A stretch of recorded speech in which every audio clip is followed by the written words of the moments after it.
Magandang hapon guys. Dito naman ako guys. Pauwiin ako ngayon guys. Diyan ako dadaan ngayon guys. Oh. Yan. Medyo basa pa yung daanan guys. Maputik pa. Ngayon lang umaraw. Baka sakali bukas tuloy-tuloy na yung init. Na magustuhan nyo guys video ko guys, i-follow nyo guys. Ang ganda view guys, hindi kayo magsisi guys.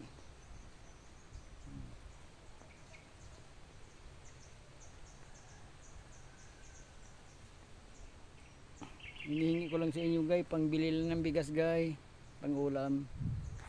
Mag comment kayo, mag share, mag like. Salamat sa paglantaw sa video guys. Dito na lang ako guys, hindi ko nahabain guys.